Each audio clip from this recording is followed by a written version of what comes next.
Happy 14th birthday kay John Victor Seville ng Tagum City, Davao del Norte. Ikaw na ata ang pinakabata kong supporter. Isang grade 7 student mula sa Tagum City National Comprehensive High School.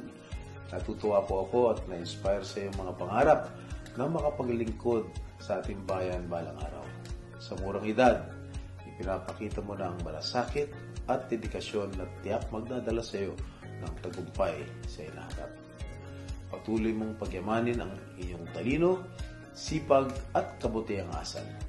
I wish you a bright future ahead and may all your dreams come true. Thank you for your support and kind words. Happy birthday, John Victor.